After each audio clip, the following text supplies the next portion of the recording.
Hi guys, நேற்று பிஜிடிஆர்பியோட English syllabus பார்த்தோமா. இன்றைக்கி பிஜிடிஆர்பியோட இங்கிலீஷ் சிலபில் first unit the book of the Duchess by Geoffrey Chaucer. இது ஒரு போயம். அதை பற்றி இன்றைக்கி பார்க்க போகிறோம். Next biography of Geoffrey Chaucer. இவர் எந்த இயர்லேருந்து எந்த இயர் வரைக்கும் இருந்திருப்பார்னா 1343 to 1400 வரைக்கும் இவர் வாழ்ந்திருப்பார். இவரோட full name Geoffrey Chaucer. Was born on 1343 London, இங்கிலாண்டில் இவர் பிறந்திருப்பார். அதே சேம் பிளேஸில் தான் இவர் இறக்கவும் செஞ்சுருப்பார். 25 அக்டோபர் 1400 இவர் இருந்திருப்பார் லண்டனில். He was the father of English poetry and literature.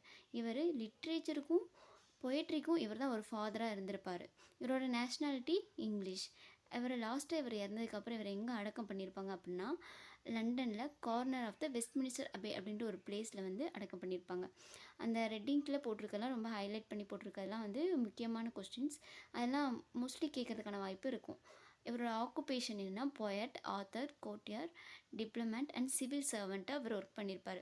ரொம்ப லாயலாக ஒர்க் பண்ணியிருப்பார். யார்ட்டுனா king Edward III and Richard II and John Gaunt அப்படின்றவங்கள்ட்ட ரொம்ப ராயல் சர்வெண்ட்டாக இவர் ஒர்க் பண்ணியிருப்பார். இவர் என்னென்ன லாங்குவேஜில் இதில் யூஸ் பண்ணியிருப்பார்னா மிடில் லாங்குவேஜில் இவர் யூஸ் பண்ணியிருப்பார். Some famous work of Chaucer.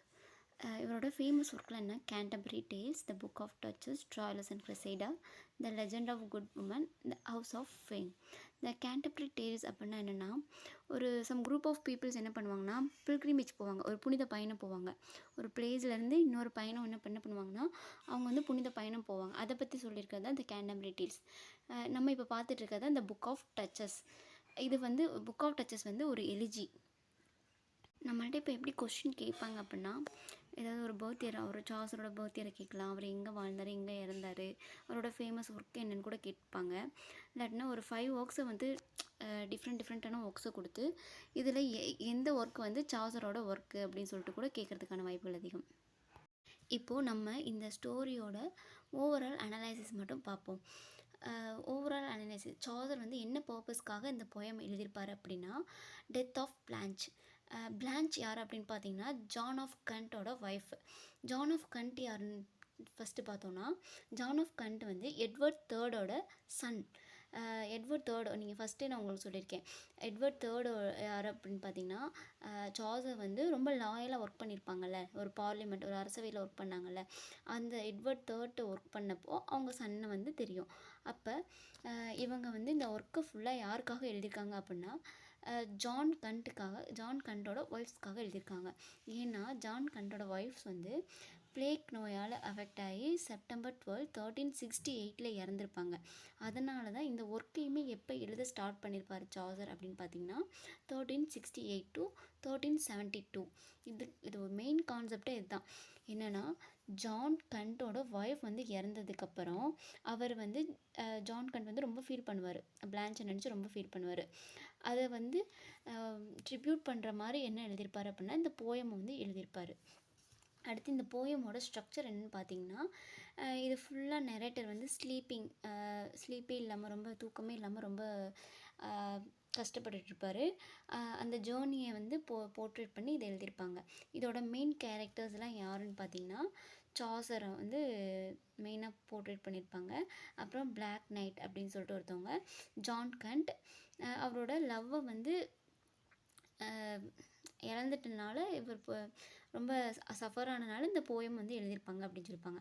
அப்புறம் ஒரு ஒயிட் லேடி அவங்க யாரை ரெப்ரசன்ட் பண்ணுன்னா ஜான் கண்டோட ஒய்ஃபை ரெப்ரசன்ட் பண்ணும்.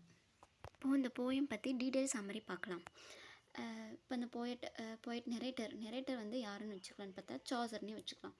சாசர் ஒரு 8 இயர்ஸாக எதனால் ரொம்ப சஃபர் ஆகிருக்கார் அப்படின்னா ஸ்லீப்லெஸ் இன்சாம்னியானால ரொம்ப சஃபர் ஆகிறாரு. அவர் 8 வருஷமாக சரியாக தூங்குறதில்ல, அதனால் ரொம்ப டிஸ்டர்ப்டாக இருக்கார்.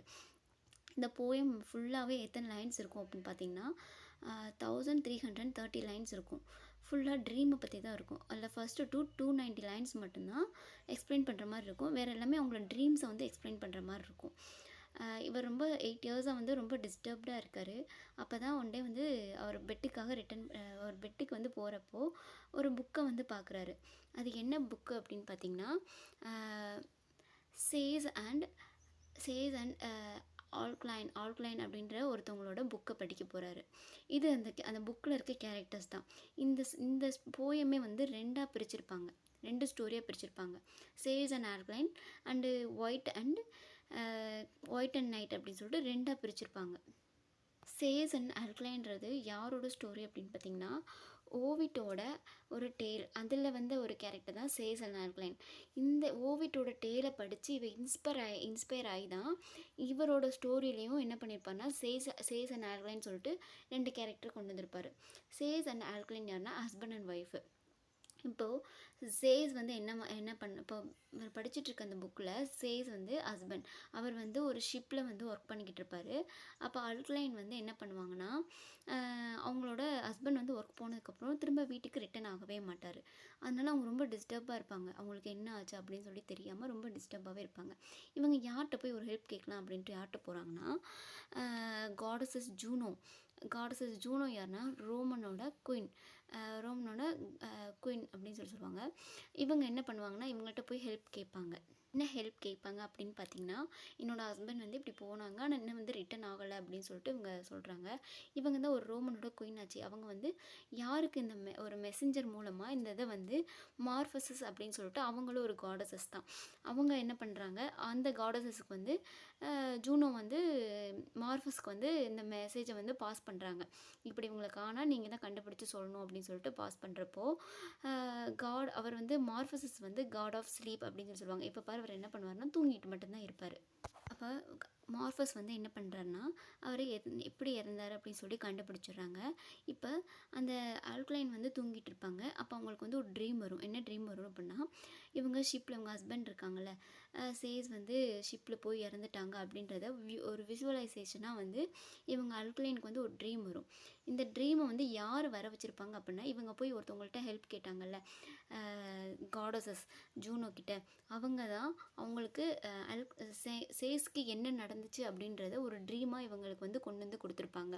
அப்போ தான் இவங்களுக்கு தெரியும் இவர் இப்படி இறந்துட்டாங்க அப்படின்னு சொல்லிட்டு இவங்க வந்து தெரிஞ்சிடும் அவங்களுக்கு. அவங்க எப்படி இறந்தாங்கன்னு சொல்லிட்டு ஆல்க்ளைனுக்கு வந்து ஒரு கிளியர் ஐடியா வந்து கிடச்சிருச்சு. சேஸ் தான் என்ன பண்ணுவாங்க, அவங்க ட்ரீம் மூலமாக அவங்களுக்கு எப்படி இறந்தாங்கன்றதை காமிச்சிருவாங்க.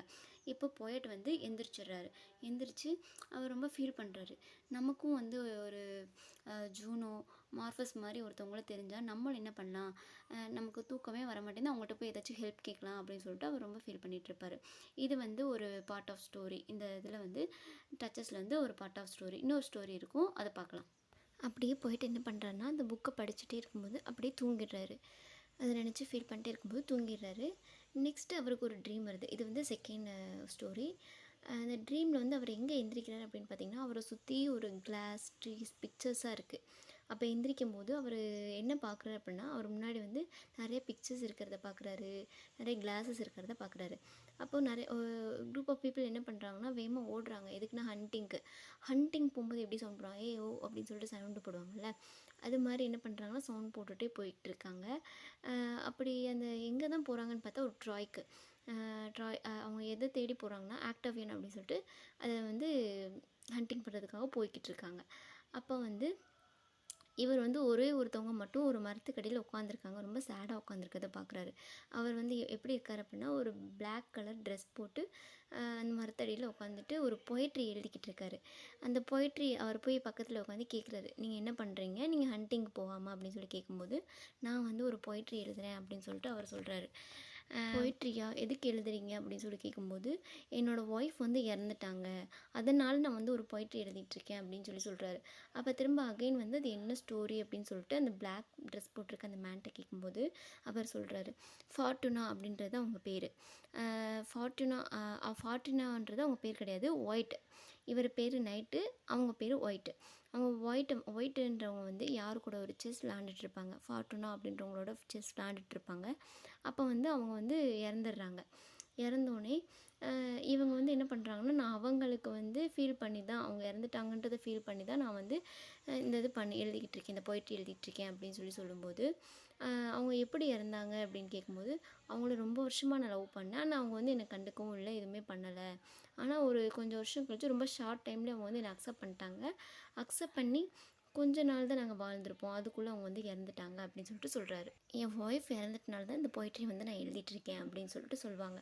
இது ஃபுல்லாமே வந்து என்ன பண்ணியிருப்பாங்க அப்படின்னா ஒரு ட்ரீம் விஷன். இவர் வந்து சார்ஜர் வந்து கனவுலேயே இது எல்லாமே வந்துட்டுருக்கும்.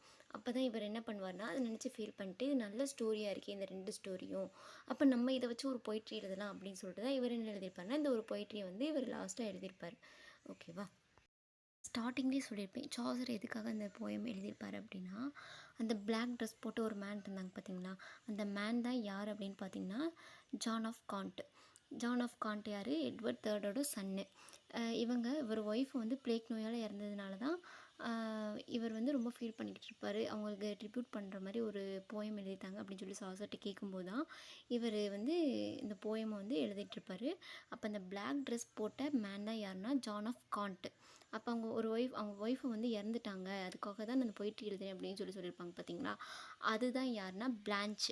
அவர் வந்து இதில் மெட்டஃபர் யூஸ் பண்ணியிருப்பாங்க, இல்லாத ஒன்றை உருவப்படுத்துகிற மாதிரி சொல்லியிருப்பாங்கள்ல, அதை போர்ட்ரேட் பண்ணி இவர் என்ன எழுதியிருப்பார்னா இந்த போய்ட்ரி வந்து எழுதியிருப்பார். அப்போ யார் தான் லாஸ்ட்டாக எழுதியிருப்பாங்கன்னு பார்த்தீங்கன்னா பிளான்ச் தான் அந்த ஒயிட் லேடி அப்படின்னு சொல்லி மென்ஷன் பண்ணியிருப்பாங்க. அந்த பிளாக் மேன் தான் யாருன்னா ஜான் காண்ட். அவங்களுக்காக எழுதினது தான் இந்த போய்ட்ரி. இப்போ லாஸ்ட்டாக சார்ஜர் வந்து அவர் தூக்கத்துலேருந்து எழுந்திரிச்சிடுறாரு. அவரோட ட்ரீமும் என்ன ஆயிடுச்சுன்னா கம்ப்ளீட் ஆயிடுச்சு. இதுதான் இந்த போய்ட்ரியோட ஸ்டோரி. ஓவரால் சம்மரி தான். இப்போ இந்த போய்ட்ரியோட தீம்ஸ் என்னென்னு பார்த்தீங்கன்னா grief and loss, love and remembrance, the power of dreams to reveal truth, poetry as healing. இதுதான் இந்த போயமோட தீம்ஸ் சொல்லியிருப்பாங்க. இன்றைக்கி the book of duchess by சார்ஜரோட ஒர்க் ஃபுல்லாக சம்மரி ஃபுல்லாக நம்ம பார்த்துட்டோம். நாளைக்கு வந்து என்ன பண்ணுறோம் அப்படின்னா நெக்ஸ்ட்டு போய்ட்ரியை வந்து பார்க்கலாம். ஓகேவா?